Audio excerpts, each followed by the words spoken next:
السلام علیکم۔ اے سرسبز شاداب دنیا میں عیش و عشرت کی زندگی بسر کرنے والوں، اے شیریں اور میٹھی دنیا کے ناز و نام میں منہمک رہنے والوں، اے رنگین و دل فریب دنیا کے سراب میں جذب رہنے والوں، اے حسین و جمیل دنیا کے حسن و جمال میں کھونے والوں، اے دار البقا کو چھوڑ کر کردار الفنا کا تعاقب کرنے والوں، ان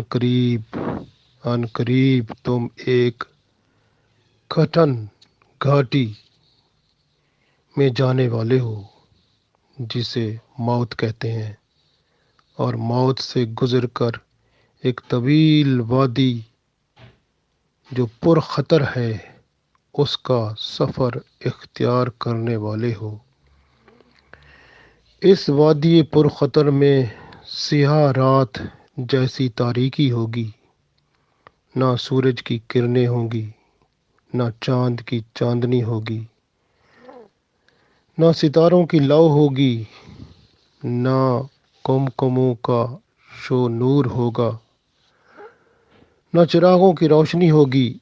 نہ کسی جگنوں کی ٹمٹماہٹ ہوگی۔ اس وادی پر خطر میں دشت ویراں جیسی تنہائی ہوگی، نہ ماں باپ ہوں گے، نہ بیوی بچے ہوں گے، نہ کوئی غم گسار ہوگا، نہ کوئی غم خوار ہوگا، نہ کوئی پیر و مرشد ہوگا، نہ کوئی حاجت روا ہوگا، نہ کوئی مشکل کشا ہوگا، نہ کوئی محافظ ہوگا، نہ کوئی باڈی گارڈ ہوگا، نہ کوئی پارٹی کا لیڈر ہوگا،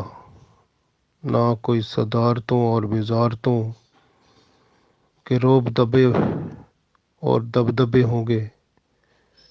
نہ سینٹ اور اسمبلیوں کے ٹھاٹ باٹ ہوں گے، اور نہ ہی عدالتوں کے کٹہروں کا تنتنا ہوگا۔ پولیس کے عہدوں اور تمغوں کا فخر و غرور نہیں ہوگا، فوج کے اعزازات اور جلال کا کوئی موقع نہیں ہوگا، اعلیٰ سرکاری مناصب کا کوئی فخر و غرور نہیں ہوگا، وسیع و عریض جاگیروں کی خدائی نہیں ہوگی، قبضہ گروپوں کے لمبے ہاتھ نہیں ہوں گے، کرائے کے قاتلوں کی دہشت گردی نہیں ہوگی، سفارش کے لیے کوئی رشتہ دار چاچا ماما نہیں ہوں گے، رشوت کے لیے مال حرام کی ریل پیل نہیں ہوگی۔ اس وادی پر خطر میں موذی درندوں جیسی وحشت ہوگی، مٹی کا گھروندا ہوگا، مٹی کا فرش ہوگا، مٹی کا بستر ہوگا، گھٹن ہوگی، کیڑے مکوڑے ہوں گے، زہریلے سانپ ہوں گے، بچھو ہوں گے، اندھے اور بہرے جانور ہوں گے، فرشتے گرز تھامے کھڑے ہوں گے، نہ جانے فرار کی کوئی راہ نہیں ہوگی اور نہ جائے قرار ہوگی۔ اے لوگو جو اللہ اور اس کے رسول صلی اللہ علیہ وسلم پر ایمان لائے ہو، بشیر اور نذیر بنا کر بھیجے ہوئے رسول پاک صلی اللہ علیہ وآلہ وسلم غور سے سنو، آپ صلی اللہ علیہ وسلم کی بات پر غور کرو۔ ترمذی شریف میں حدیث فرمایا آپ صلی اللہ علیہ وسلم نے، ما رأیت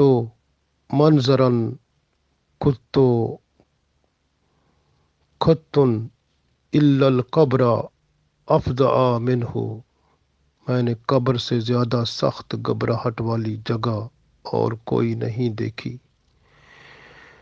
اے ہوش و گوش رکھنے والو، اے دماغ و دل رکھنے والو، اے تنہائی و تاریکی اور وحشت کی وادی پر خطر میں قدم رکھنے والو، سنو بے بسی اور بے کسی کے اس سفر پر خطر میں ایمان اور نیک اعمال، نماز، زکوٰۃ، روزہ، حج، عمرہ، تلاوت قرآن، ذکر و اذکار، صدقہ و خیرات، نوافل، اطاعت والدین،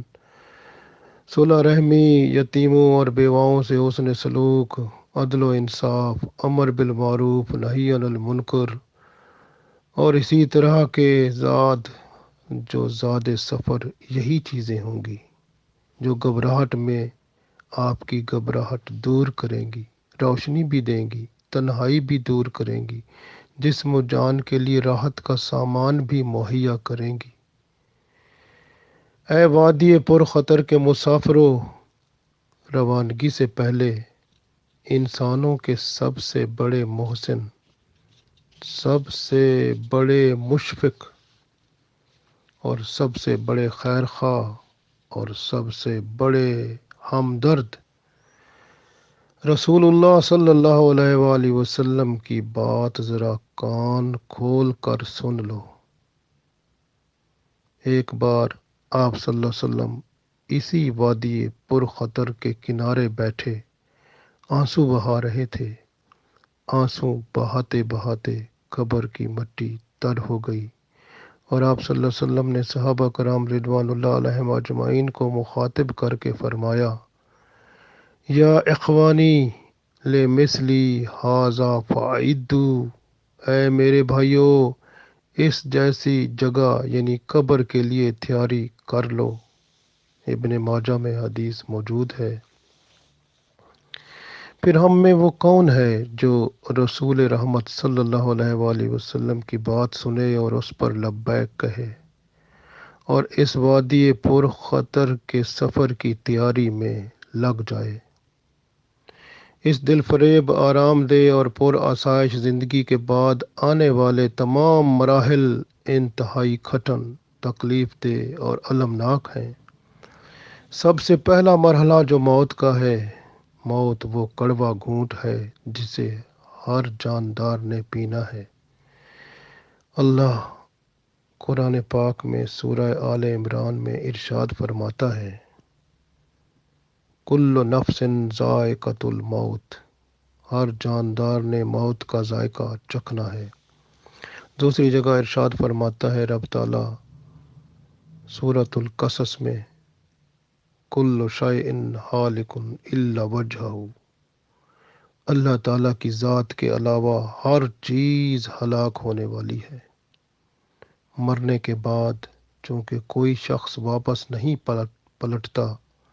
اس لیے ٹھیک یہ بتانا تو مشکل ہے کہ مرنے کی کیفیت کیا ہوتی ہے۔ البتہ قرآن و حدیث میں موت کی شدت اور سختی کا جو ذکر آیا ہے، اس سے اندازہ ہوتا ہے کہ دنیاوی زندگی کے سارے مصائب اور آلام، سارے رنج و غم اور ساری تکلیفیں اور مصیبتیں اگر کٹھی کر دی جائیں تو موت کی تکلیف اور شدت ان سب سے زیادہ ہوگی۔ اللہ تعالیٰ سورۃ الکاف میں ارشاد فرماتا ہے، وجاءت سکرۃ الموت بالحق، اور موت کی سختی حق لے کر آ پہنچی۔ سکرات موت حق ہے۔ حق سے مراد عالم برزخ کے حقائق اور سچائیاں ہیں۔ جب موت قریب آتی ہے تو فرشتے نظر آنا شروع ہو جاتے ہیں، عذاب یا ثواب کا یقین ہو جاتا ہے۔ ساری زندگی کی فلم جو ہے چند سیکنڈوں میں نظروں کے سامنے سے گزر جاتی ہے، جو بندے کو دکھا دی جاتی ہے۔ موت کی سختی اور شدت کا ذکر کرتے ہوئے سورہ قیامہ میں اللہ تعالیٰ ارشاد فرماتا ہے، کلا اذا بلغت التراقی وقیل من راق وظن انہ الفراق والتفت الساق بالساق، جب جان حلق تک پہنچتی ہے تو کہا جاتا ہے، ہائے کوئی جھاڑ پھونک کرنے والا۔ آدمی یہ سمجھتا ہے کہ اب دنیا سے جدائی کا وقت آ گیا ہے۔ اس وقت پنڈلی